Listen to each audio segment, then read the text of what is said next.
What's up, everyone, and welcome to Project XTalk, an Xbox podcast, episode number 166, presented by Save the Game Media. I'm your host, Kevin, and on today's episode, we're talking about if two Xbox exclusives are going to other platforms. We have the announcement of a developer direct, and Sam has been playing that there, Prince of Persia, The Lost Crown, so we'll have his impressions, so much more. But before we get to that, got to introduce my co-host, JamPackSam. How you doing, buddy? What's up? I'm doing very well. I have very recently got my hands on the new Prince of Persia game, so I'm pumped to have a new game to play going into a long weekend for a lot of people. But beyond that, it's been a really good week. We'll talk about what I've been playing, but it was a frustrating but good week, and been diversifying the gaming lineup. So never anything wrong with that. How are you? I'm good. I still kind of feel like it's the holidays, and I know it's 11 years into 2024, or 11 days into 2024, not 11 years, 11 days into 2024. But I'm sitting there and I'm like, I feel like I'm just existing at the moment at work. I don't really feel like it's everything's gotten back into the high swing, you know? Yeah, I feel that. It's kind of like, when you're cranking up like a push mower and you've got to give it 3 good pulls before the engine turns over. I feel like the corporate world kind of is the same thing where it's like you got to give it 3 good weeks before like stuff really starts kicking. So I'm in the same boat, but it's been slowly but surely getting back to regular life for sure. Well, we're not here to talk about that. We're here to talk about Xbox because this is Project XTalk. We are live every Thursday right here on youtube.com/Save the Game Media at 7 p.m. Eastern Time. If you can't catch us live, we post every Friday morning on your favorite audio platform of choice. So while you're over there, make sure to drop us that 5-star review. Whether it's Apple, Spotify, does help us in the algorithm. We appreciate it. Help us out. If you want to support us further, get early access to Save the Game Media content and exclusive bonus post shows and content now. All right. It's January, new year, new Save the Game Media. We got some things changing on the Patreon. So any patron will get the post shows. They also all get early access now. And we got access to our host versus host Patreon exclusive podcast. We're doing our fantasy critic draft this Sunday. So if you want that, make sure to go drop us a buck. $1 a month gets you all that content and more leftovers. I Hate My Friends is coming back. If anyone's missed that, that'll be a Patreon exclusive. So go check that out. Just like our current Patreon supporters. So thank you to Fabulous Brianna, Brianna's mom, Brianna's brother, Lindsay, Nikolai and Knight, Cypher Primus, Brendan Myers, Marcus O'Neill, Lillian, Mimi J, David Hotright, Dave Harp, the Xbox Expansion Pass, Alpaca Tom, and Lee Navarro. Thank you for your support. We appreciate each and every one of you. But Sam, we got the housekeeping out of the way. I gotta get to what have you been playing? So we'll start off with a little bit of Wolong once again. So I talked last week on the show. I did the Wolong DLC number 2. This week was Wolong DLC number 3, the upheaval in Xinjiang, I think is how you say it. Xinjiang. I'm pretty sure. This is potentially the hardest thing I've ever played in any video game in my life, dude.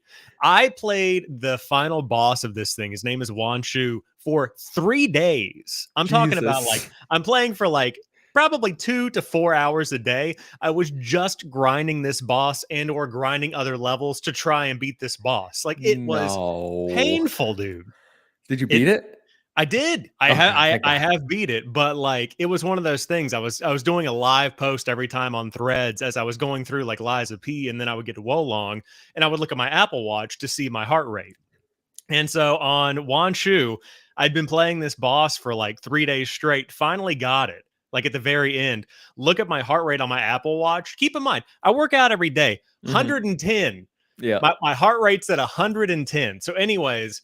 It is the hardest boss I've ever fought in any game, but I will say, as I've been kind of like cataloging my journey through Souls-likes over the past couple of months on the show, like I get why people like it now because it is grueling, it is painful, it is just offensively difficult sometimes because you just can't get it. And then when you get it, it's like the feeling of finishing a game on steroids. It's great. So Wolong DLC officially kind of wrapped up. I have a couple of things to go back and like, if I want to be a completionist about it, do more things. And there's always more stuff to do. But that was the big one for the week for sure. That I've had that experience where your heart rate, sweaty palms, the heart rate's running because you're like, you know what the worst is? And I've had this, I think Remnant 2, I think I had this on, and a few bosses here or there in multiple games. But like when I can take one more hit, but they're so close. And then if you get it, great, so satisfying. But when you die, I'm like, I'm gonna smash my controller. Yeah, I did leave out the worst part of my experience though. So I beat Wan Shu, and then in the loading screen, it faded to black. My No. game glitched, and I booted back up, and everything saved. I still had all of the stuff that I got from it, Mm-hmm. but the achievement didn't pop. Oh. So then I was like, I got to do it. So I went back and I beat him again, and I finally got the achievement on round number 2. So not only did I have to grind to beat him, I had to do it again, and I had to. Yeah, it was a painful process, but yeah. That was me with that annoying Immortals of Avium boss, where the second time you fight that dude, way easier. First Oh yeah, time, I was like, what is going on here? I feel like I wasn't prepared for this. And then my game froze, and I was like, yeah. I'm annoyed. But Well, I'm glad you beat it. me too. And then that transitioned in from me being like, I'm really wanting to play more Wolong to like, I'm going to put that on the back burner for a little while. And now I started playing Hollow Knight. So I have never played Hollow Knight in the time that it's been Oh. out. And every time somebody's like, "Hey, Xbox Developer Direct's on the way. Is this going to be with the Hmm. one with Silk Song?" I want to know why people want Silk Song so much. So it's on my list of things. I'm going through playing Hollow Knight, really enjoying it so far. Going from a Souls-ish game to a Metroidvania, a little bit of a strange shift, but I'm enjoying it so far. And then I'm putting that on pause right now because of a couple hours ago, I got access to Prince of Persia. So excited to Let's dive into the go. Lost Crown a little more. Excited for that. Yeah. Have you touched any of Prince of Persia? I have. So ahead of the show, I went ahead at 4:30. I booted it up and I started installing it right when work ended at 5. I jumped on, so I'm about 2 hours in right Hmm. now.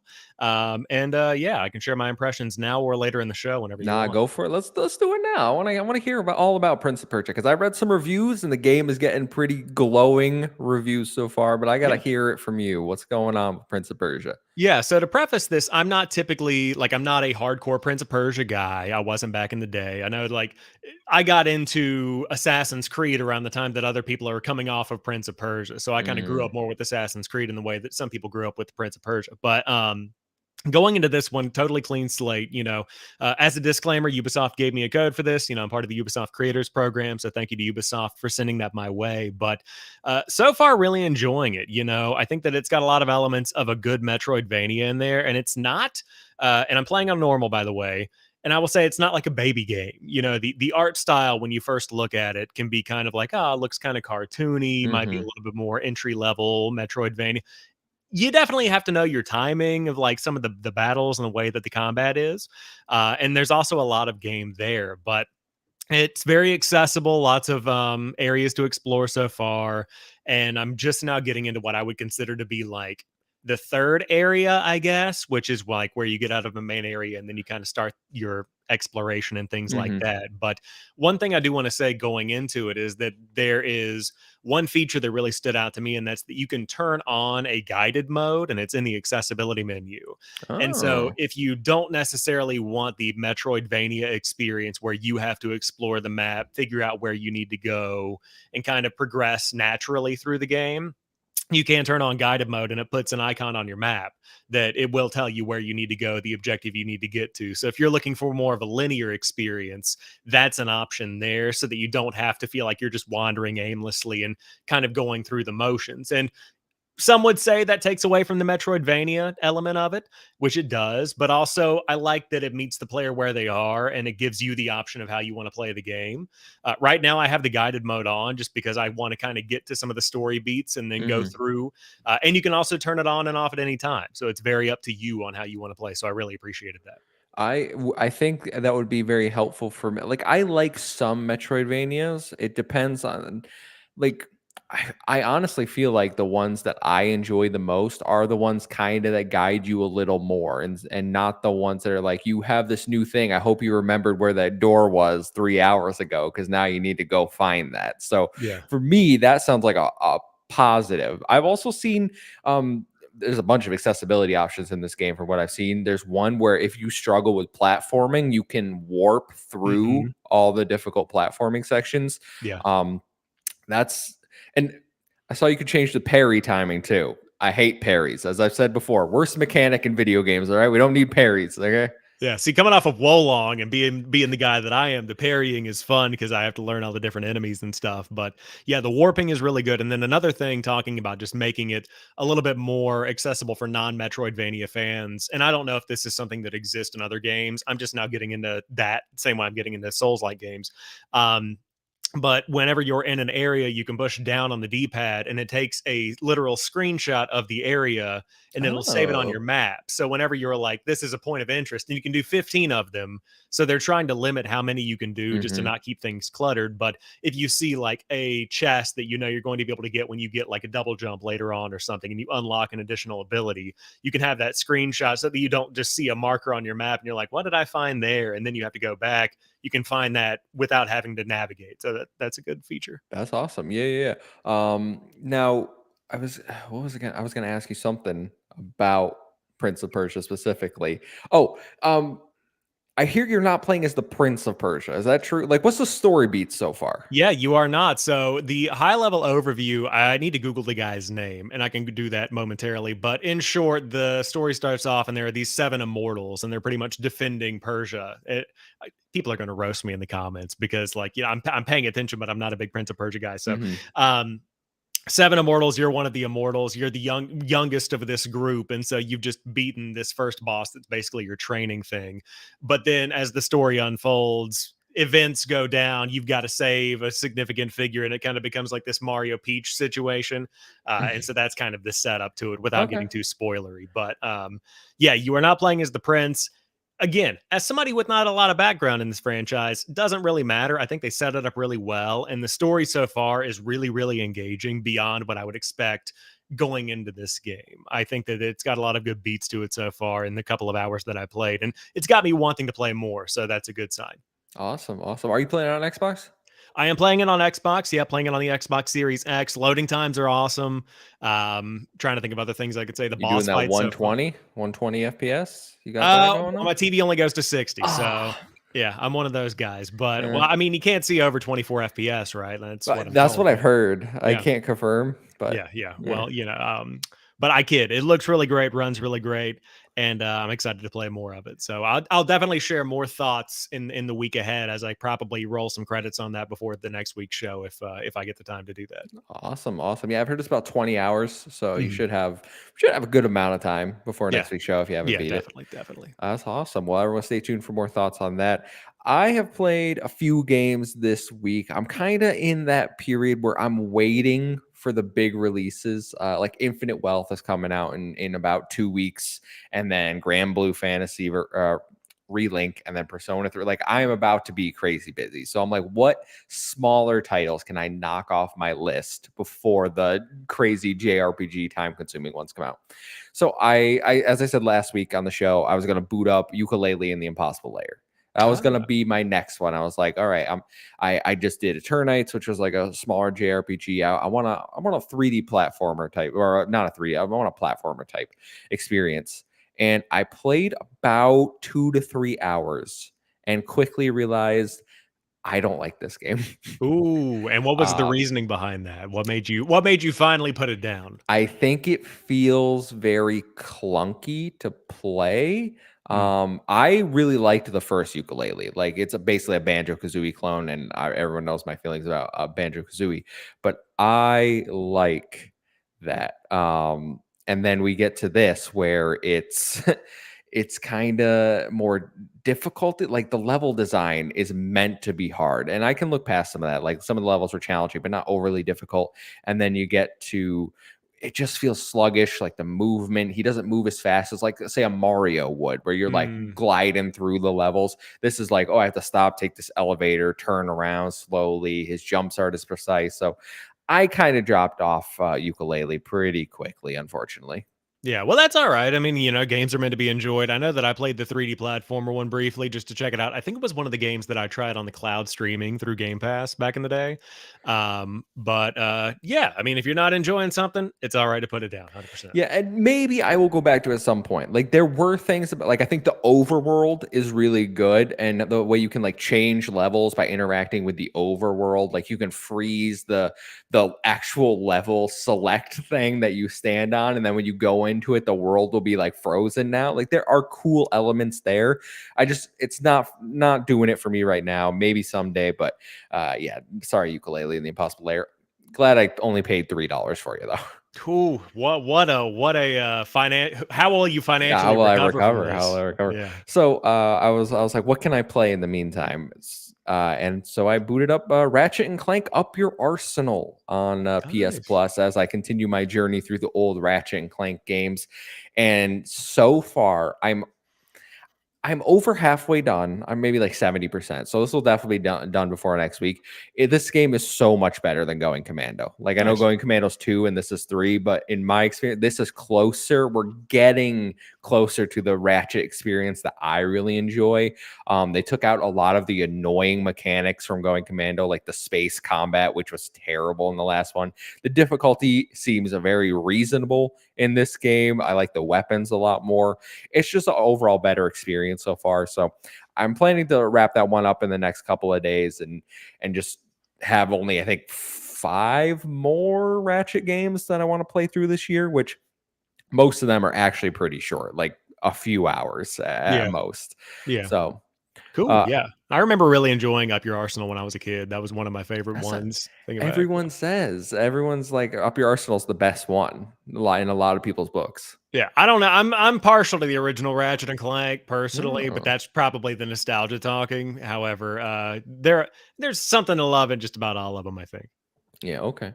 We'll see about that. All right. I don't Going Commando. I don't know about that one. It's like there's nothing to love here. Absolutely nothing. Yeah, nothing. And then I've been playing a Plague Tale Innocence again. Cool. And what spurred that? It was free on the Epic Game Store, and I wanted something to play on my lunch break on my Ally. So I was like, I'm just gonna play through a Plague Tale because I know I can wrap this one up in like 5 hours because Yeah. I've played through it multiple times, gotten 100%. And my original plan was I was gonna like I'll get all the achievements on the Epic Game Store, and then I'll have another 100% playthrough on multiple platforms because I got the platinum, I got the 100% on Xbox. Come to find out, this game doesn't have achievements on Epic. So I was like, well, screw Mm. that. I'm just blowing through as quick as possible then. I'm going to roll them credits. Yeah, nothing wrong with that. Yeah, but I personally think anybody that takes the opportunity to replay a Plague Tale is making a good use of their time because those games are fantastic, and I was really glad to see that it was included with the Epic Game Store stuff. I think it's been included with PlayStation Plus. It might be. Mm-hmm. I think Requiem is this month, right? Requiem is this month, which is part of the reason I'm playing this because I plan to platinum Requiem at some point Nice. during this year, so that I can have Requiem 100% on both Xbox and PlayStation as well. Yeah, very nice. Yeah, definitely one of my favorite games of this generation for Requiem, and then Innocence is one of my favorite games of last generation. So it's part of the reason why I think we talked about it on a show, but I'm really looking forward to Banished Ghosts of New Eden because it has that Mm-hmm. similar kind of vibe to it. So Mm-hmm. I'm hoping that that will be, I don't want to say spiritual successor, but have that same energy going into it. They've been putting out a lot of trailers for that game, like this week, leading up to the launch in about a month. And the game looks awesome. I'm Yeah. just like, I'm not going to be able to buy you at launch. I'm sorry. I can't give you $60 knowing like I'm not going to have time to play you for like months. Yeah, that's okay. I will be the one that takes the hit and buys it whenever it launches. You know, I'll represent because I'm not going to be playing any of the games you're going to be playing, so I have plenty of bandwidth for that. Sam in the chat says spiritual successor Ah, this because guy. I like it's a that. ghost. It's a Yeah, it's a ghost. it's a He's ghost. hot. Yeah. Yeah, that's good. It's good. Well, that's all I've been playing. I am looking forward to next week when I will talk about Turnip Boy robs a bank. Nice. But we can jump into the news. You don't want to spoiler cast for that one? We don't wanna- Yeah, yeah. So what's the complex narrative of Turnip Boy robbing a bank? They gave him a gun. I saw in a screenshot. He's got a gun in this one. It's wild. Yeah. All right, let's jump into the news because is Xbox going multi-platform? Well, after we recorded last week, rumors were sparked by Nate the Hate on his podcast. Nate the Hate is a known industry leaker who said that an Xbox exclusive would be making its way to another platform this year. Comments from another known leaker, I don't know how to say this name, so I'm going to give him my best. Lalio on Reset Era seemingly confirmed it would be Hi-Fi Rush and that it would be coming to Nintendo Switch. This was seemingly also confirmed as it was rated for Switch and PS4 by the Australian Rating Board. Adding further wrinkles to the story, Giant Bomb's Jeff Grubb said on his Games Mess show that he has heard Sea of Thieves could be coming to both Switch and PlayStation 5 as part of Xbox's future publishing strategy. We have a few questions about this, but Sam, I want your initial reactions to hearing these rumors. So for me, I don't see a problem with Hi-Fi Rush going to another platform. I don't also see a problem with Sea of Thieves going to another platform, because the way that I perceive these games, especially with Hi-Fi Rush, is that they're more of the creative and experimental projects that could use more eyes on them. I see Hi-Fi Rush the same way I see Psychonauts 2. The fact that that exists on PlayStation doesn't bother me, and it doesn't take away from me enjoying it on Xbox. And I would say the same thing for Sea of Thieves. Now, I'm not a Sea of Thieves guy, and I know that that's a bigger part of the Xbox marketing strategy and identity right now, but I could see that being expanded, building that community more. I still don't think that it's going to be a detriment. So I don't see these as signs of concern for where Xbox is going personally. Well, Ghostly March wrote in our Discord just like you can, and he says, why is everyone acting like Sea of Thieves and Hi-Fi Rush being on other platforms is the end of the world or comparable to Mario being on other platforms when they're nowhere near the same level of exclusive and both make sense to get more players for the live service game and to get more return on investment on a shadow dropped smaller game. So I think that right there kind of sums up what you were saying and echoes my thoughts as well. When I heard the rumor, I saw a lot of backlash and vitriol, the whole Xbox going third party publisher, like there will be no more exclusives. Xbox has given up caring about the Xbox console player base. And the rhetoric, which I feel like we've heard just a few weeks ago. And then Phil Spencer came out and kind of said, we need to make our boxes like have a value proposition for our customers, which kind of settled everyone down. But now they're back on there with their pitchforks. So for me, I look at something like Sea of Thieves, and I asked Captain Logan what his thoughts on this was, and he says he doesn't see it happening. He does the Keelhauled podcast over there. For anyone that doesn't know, Sea of Thieves podcast, and I take his word about Sea of Thieves pretty literally. But if Sea of Thieves does go to PlayStation 5 or Switch 2, I'm guessing, I don't think it would come to the original Nintendo Switch. I don't know if it can run on the original Nintendo Switch, but say it comes to Nintendo and PlayStation. It's a 7-year-old game that needs players to continuously give it more money so they can keep the servers running, so they can keep getting more content, so they can keep that player base engaged, right? I don't have a problem with live service games being on every platform. If you told me, hey, Halo Infinite's multiplayer was going to go to Switch and PlayStation, I'd be like, sounds great. That's more money for 343. That's more players coming in and experiencing it. I think the campaign should be an Xbox product because that Oh, is that's more. tricky. I know that's where it gets tricky because but hear me out. If you get them hooked on the live service, they go, well, I want to experience the Halo campaigns. Then they come over, they get into the Xbox ecosystem somehow, right? Like whether it's PC and Xbox console. I think that is a good strategy for them to adopt. Yeah, I think that for me, the way that I see it is when you look at what Xbox's identity is, looking at the Halo example that you brought up, I feel like Halo and Xbox, I mean, by nature of them coming out at the exact same time, like Halo and Master Chief are ingrained into Oh, Xbox's for sure. identity. And so I think that I would be more curious if Microsoft was considering being a third party publisher. If you see Gears and Halo and Starfield and the next Elder Scrolls and like all of the big games, if those were also coming to other platforms completely in full packages, or even just selectively, like they're testing the waters with the next Halo going out everywhere. I think that's whenever it would be interesting for me to look at and say, okay, maybe they really are doing this, and Xbox isn't going to be where they don't care as much where you really play your games at the end of the day, which is true today, but you know what I mean. Mm-hmm. But the thing that I think of is like Hi-Fi Rush. If Sea of Thieves were to come, whatever smaller games might trickle out, Pentiment. Pentiment's a good example, is another one that I know has been talked about a little bit of what could come. Psychonauts also is another option. I think that those games going on other platforms, like you said, people play them, people fall in love with them, and then they see that they can play all of these on Game Pass.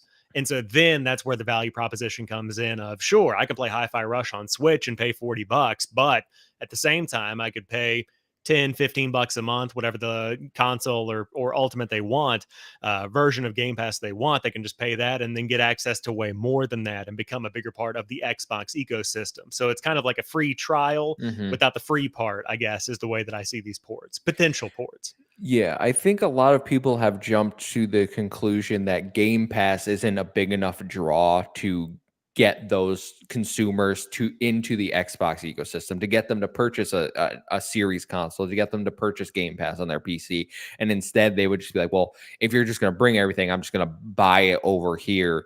And that would lead to kind of the diminishing of the Xbox console base. And then ultimately Xbox would just give up on that market. Yeah, I mean, I see where people are coming from with that, and that's something that could totally happen. But if I was sitting in Microsoft shoes, I would think that, okay, we're adding value to Game Pass, and they'll see the numbers behind the scenes of if that is translating from additional releases outside of Xbox to more Game Pass subscribers in the long run. But if it's not, you're still making money. You're still making money from other platforms. It's the same thing of keeping Call of Duty on PlayStation. You're going to be generating millions and millions of dollars over there. Taking that away and just adding value to Xbox doesn't make any sense any more than it would to keep things exclusive and not add value to your bottom line through releasing it on other platforms. So, Mhm. um, I think as long as money's coming in and going into the gaming division of Microsoft, then it's going to continue feeding Xbox and they'll be able to continue putting out what they're putting out today and give people a reason to buy the Xbox hardware. It's like Valve, their main business is selling digital games and software, but that subsidizes the cost of putting out hardware like the Steam Deck and the Valve Index to give you ways to play if you want that. Mm. Okay, that's a good point. For me, like I don't really if there's an Xbox box, I'm going to buy that box. Mhm. I like the controller, I prefer the UI, like I prefer that experience. So even if they're saying like, "Hey, we're not trying to outsell anyone, like this is a supplementary experience, like our main product is the software," I'm still going to get that. Yeah. And I think a lot of people really kind of struggle with that notion where they're like, well, if your primary focus is the software, why do we care about your hardware when Yeah. we can get it somewhere else? Yeah, I mean, I think that we've been hearing it for years now that the hardware is not Microsoft's focus. It's the software and the subscription that they really want to sell. And going back to the Steam Deck example, if I were to buy a handheld gaming PC today, I would probably still go with the Steam Deck, even though you've got MSI coming into the market with their own handheld, the ROG Ally. You've got different competitors coming in different ways that are more powerful. Hmm. But I would rather have Valve's optimized thing that works with Steam really well and it's built around how most people play games. I feel like that's kind of what Xbox does in their gaming space, where Xbox is how you probably want to experience Xbox games. Also, yeah, and so we are having our chat's having a good conversation over here. So Ghostly Marsh says, I mean, we know that they were looking to bring Master Chief Collection to PS4. Reliable sources have confirmed that, and Gears of War was running on PS3 back in the day, so this isn't a brand new thing. I'm going to let the chat have their chat, but I do think that the fact that and Ghost of March just brought it up too, that the developers are looking for ways to get more income off of non-live service games. And one of the things I think people are missing is these are not day and date. Like Sea of Mhm. Thieves, 7 years old. Hi-Fi Rush is about a year old at this point if it comes. If what if Xbox adopts a strategy where they say, hey, 1 year exclusivity on, I'm not saying every title, but if they do decide to port or make games multi-platform, what if it comes a year exclusive to Xbox Game Pass and then they decide, hey, well, we're going to bring it over here to try to get some more revenue for our studios, our teams, our platform.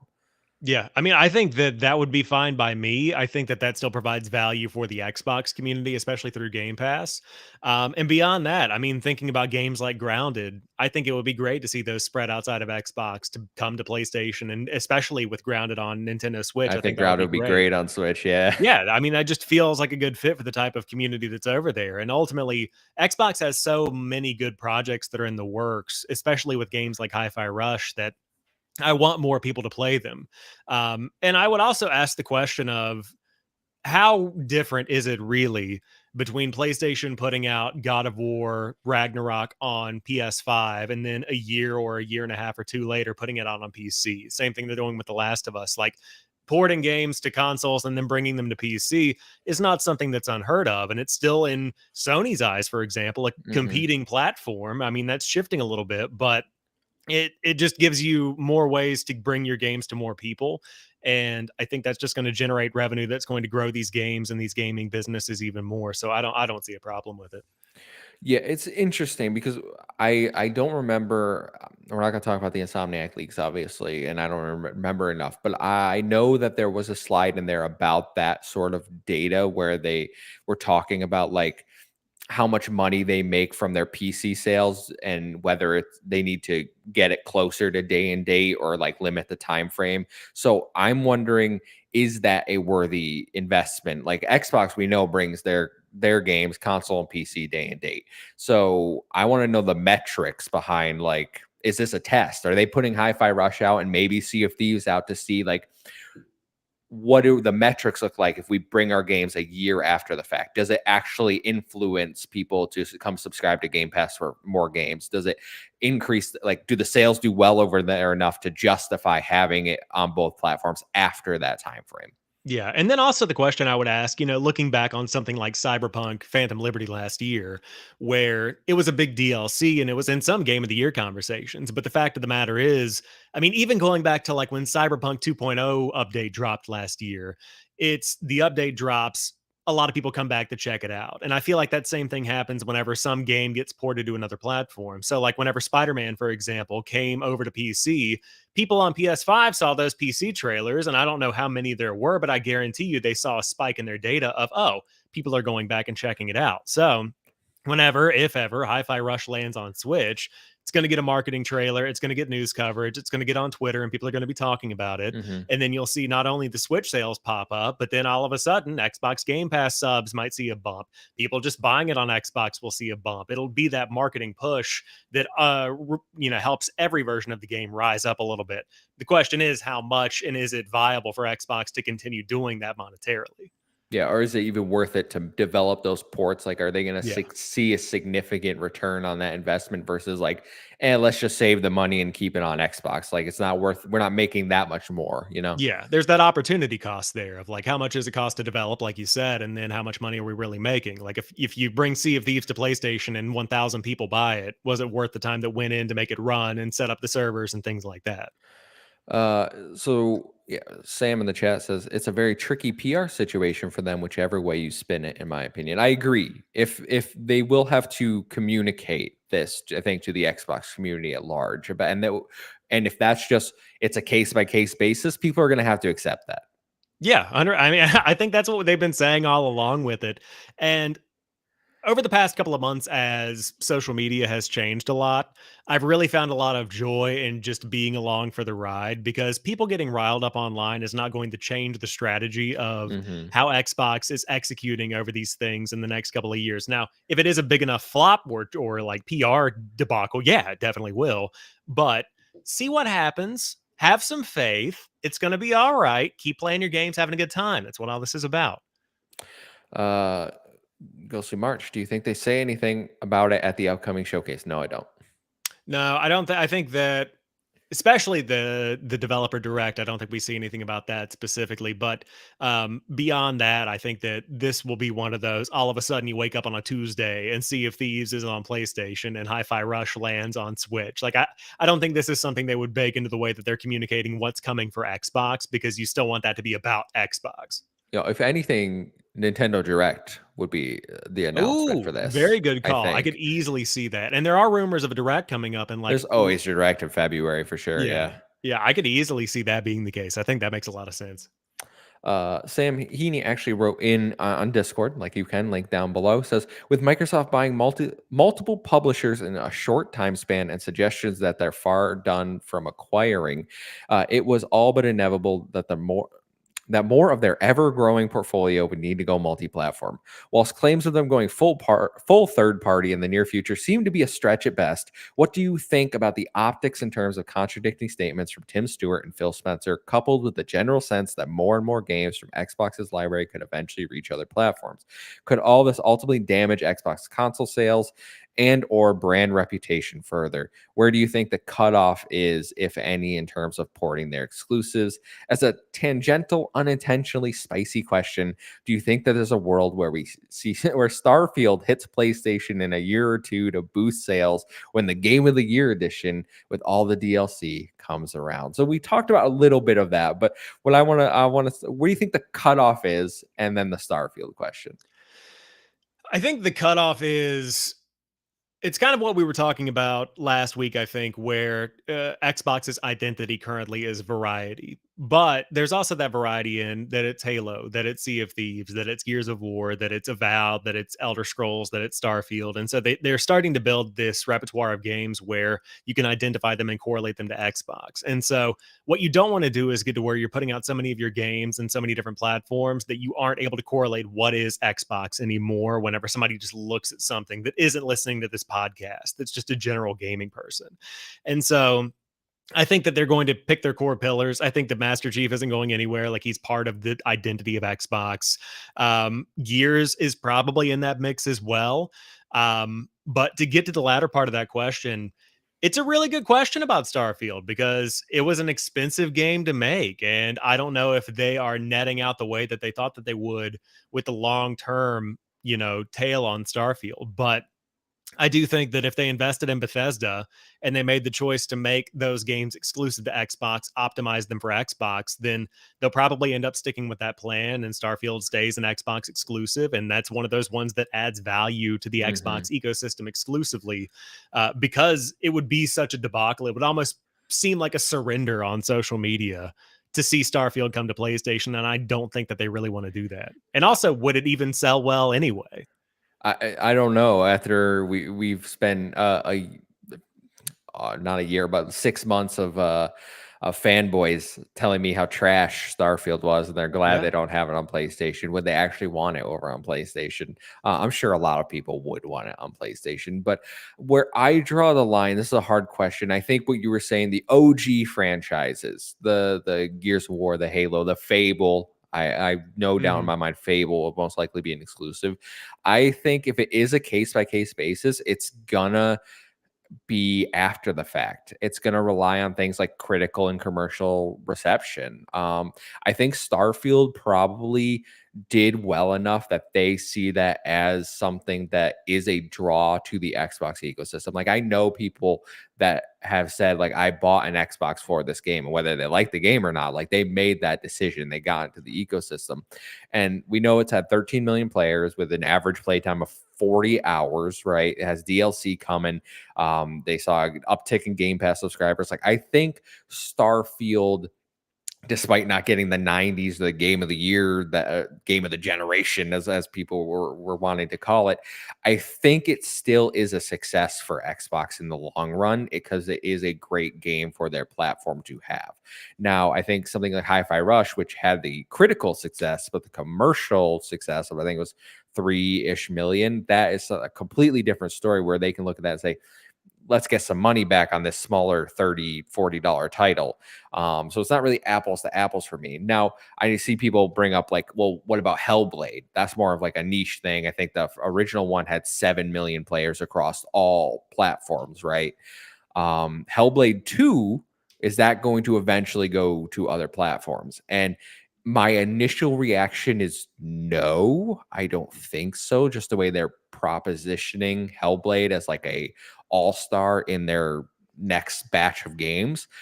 But is there a reality where Hellblade comes out and doesn't score as high as they think it does, doesn't sell or get the player engagement on Game Pass or the increase in subs that they're looking for, and then they say, well, we should make some money back on this. Let's bring it to PS5. I mean, it's entirely possible. And I, I think that it comes down to the next couple of years seeing how this generation starts to really pan out. And I think that right now Microsoft is looking at the halfway point, it's staring them in the face of this generation.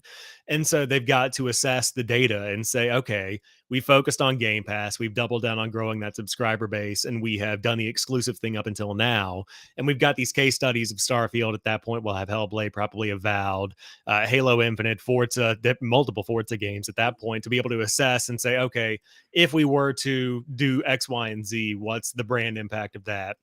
And they'll run the numbers on all of that. But it's going to be very difficult for people, including myself, to get over the fact that if Microsoft were to release games elsewhere, specifically bigger games, then the E3 season or the Summer Game Fest season then changes beyond looking at the Xbox exclusive versus the PlayStation exclusive and saying, okay, Xbox has quote unquote Halo, Avowed, Fable, Forza, Elder Scrolls, Starfield, all these big games. And it then becomes Xbox is making these and you can play them wherever you want. So, in a sense, it puts the spotlight back on the games themselves.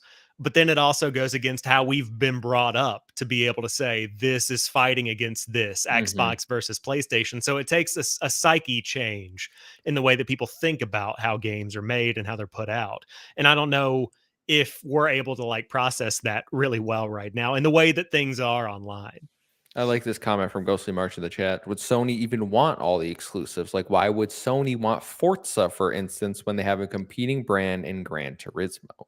Very good point. It's a very good point to bring up. You know, I think that the same question could be asked around why Xbox would want to have the Crew Motorfest on their platform as well, because they're, I mean, looking at the box art of it, it's identical to Forza Horizon 5, but still generating revenue for Ubisoft and for Xbox. And there are some differences in there as well. But it's just a very interesting dynamic. We've never really faced this question in a way that could be considered this viable before because the ecosystem's changed so much. You know, like now Mm-hmm. looking at how things have gone, PlayStation games are coming to PC. We've got cross-platform play between all different platforms. Like it's a weird time compared to 10 years ago. So anything's possible. I don't know.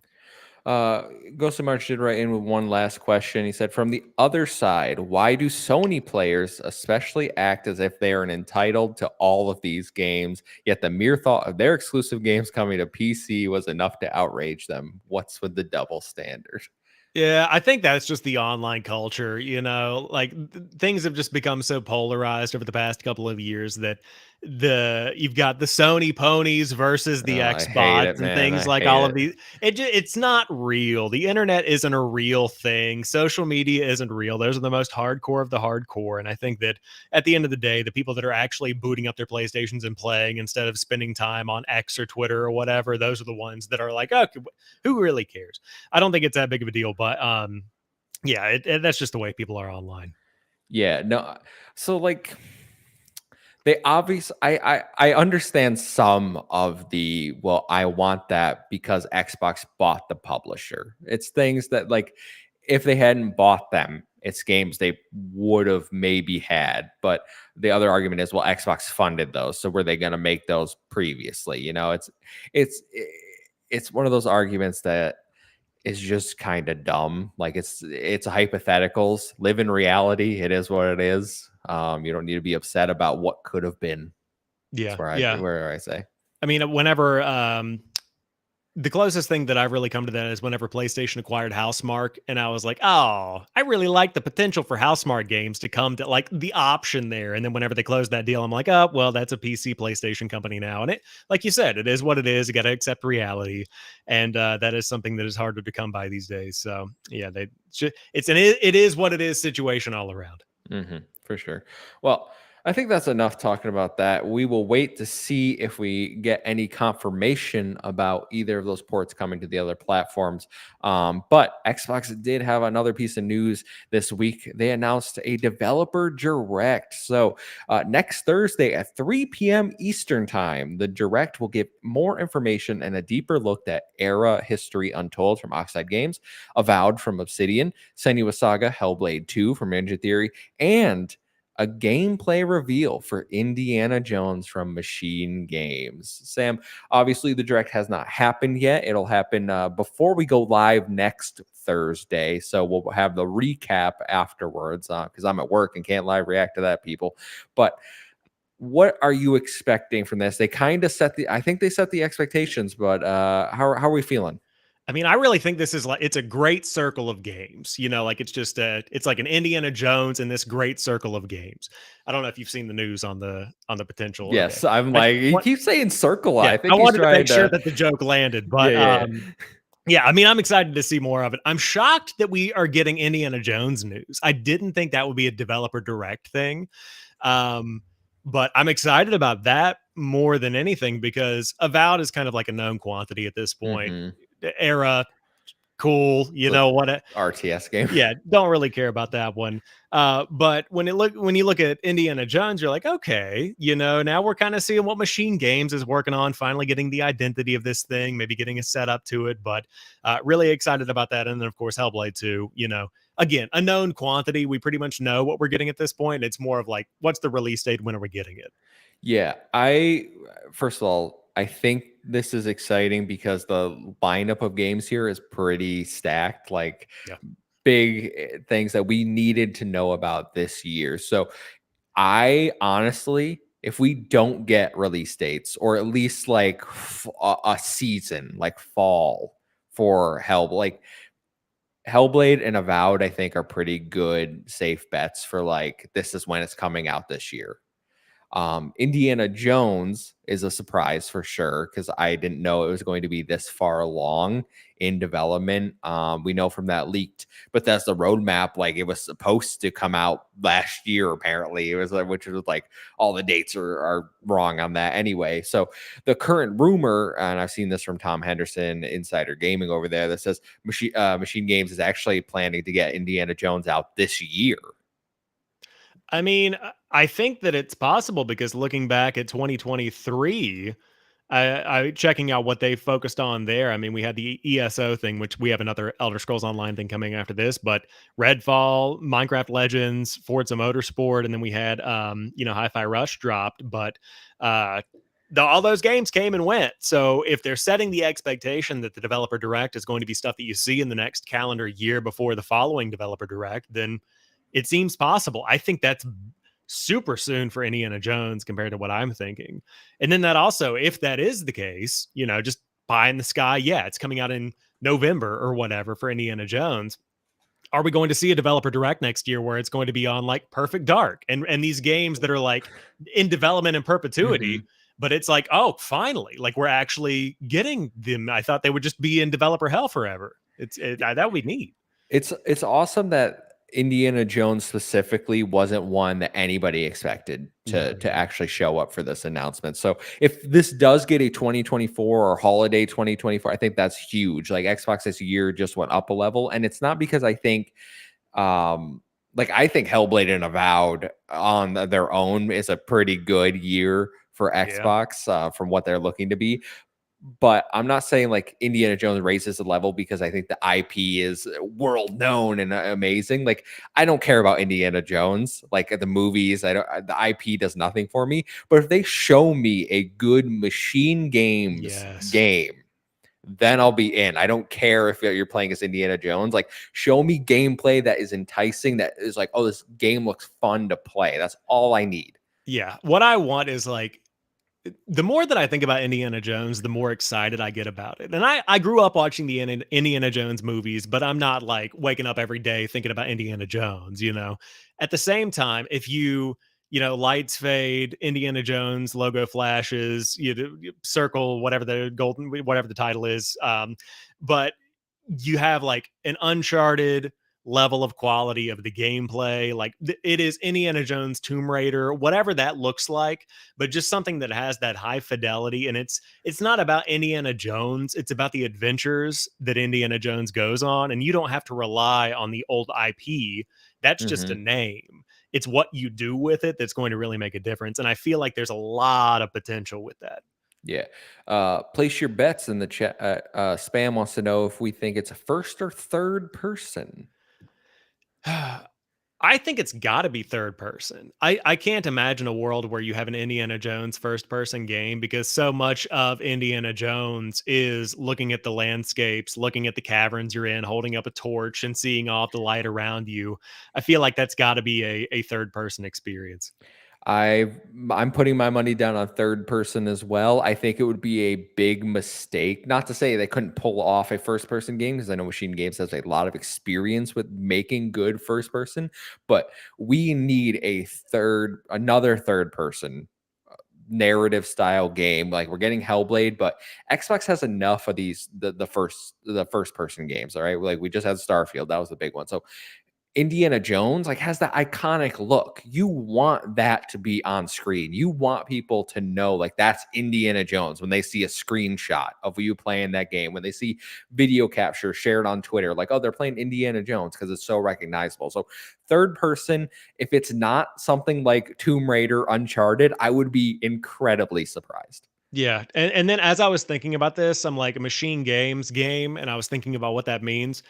What if they totally pull the rug out from underneath us, and it's just a Nazi FPS game that's set in the Indiana Jones world of like Raiders of the Lost Ark or whichever one had all of the Nazis in it, and it's just like it's a new Wolfenstein game, but you play as Indiana Jones. Could totally just throw it out of left field like that. Oh my Very god. unlikely, but I said it here. Mark my words, could happen. Yeah, for a minute there, I thought you were saying, "What have you played as the Nazis?" And you were like, "Gotta go after Indiana Do Jones." I not was think like, that would "What be a the? good Nope, move. That is no." not the PR That's initiative. I'm glad you clarified, because when Yeah, you said Nazi clarifying very game, clearly, you are playing as Indiana Jones in the Nazi shooting FPS. Let's be very clear. got it, got it. The other thing that people have been talking about when it comes to the developer direct is a shadow drop. So I predicted a shadow drop last week when we did our predictions episode. I see people throwing it out there. Mainly because Tango and Hi-Fi Rush weren't listed on the developer direct outline last year. They only listed 4 things. Do you think a shadow drop is likely, unlikely? It's hard to say whether it's likely or unlikely. We've seen the rumors swirling around, like what Psychonauts guys, Double Double Fine's Fine. working on. Yeah. Yeah, we I think we talked about that last week as well. Hmm. But I would not be surprised to not see one. I think that looking at the lineup that they've got here, it is 4 super solid games that are all going to be seemingly coming out in a pretty timely way.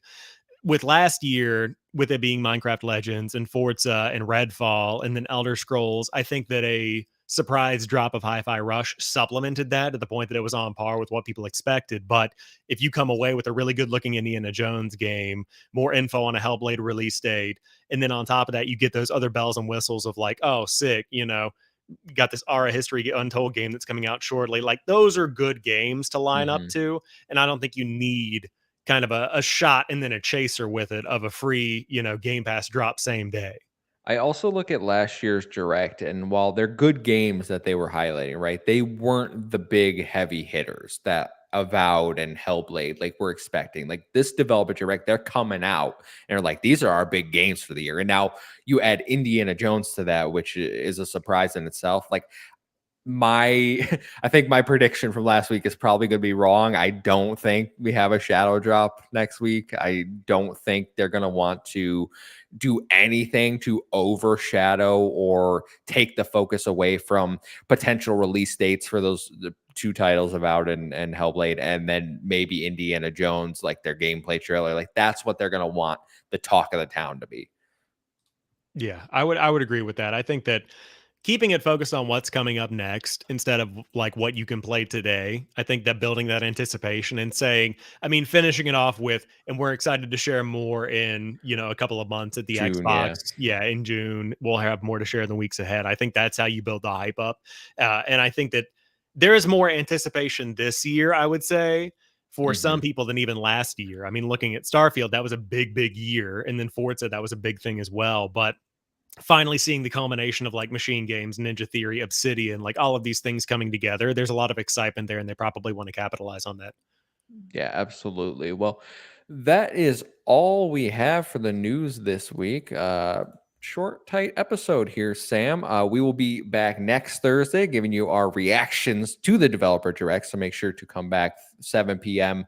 next Thursday, the 18th, live right here on YouTube. But Sam, where can people find you until then? Yeah, you can find me at JamPackSam over on Threads, YouTube, Twitter, TikTok, all these other places that you can find content. I'm always talking about stuff online, shooting out my hot takes, and putting out some content throughout the week. But as always, it's a pleasure to be here with you, my friend. Happy to discuss the Xbox news, and we're finally getting some real food. You know, we've Mm-hmm. got some discussions to have, We're and eating. next week's going to kick off a great year of conversations. I'm excited Oh for it. yeah, I cannot wait for the developer direct. I'm gonna no promises. I'm gonna see if I can get an early live react, but if not, we will be here to talk all about it. You can find me in the meantime on social media. I joined Threads today. So Oh, at the Muffin Mon, it's a 1 instead of an I, an O instead of an A. Follow us at Save Game Media over on X. Haven't got that account on Threads yet, but it's at Save Game Media. Stay up to date with all the latest. Until next time, we will see you. Goodbye.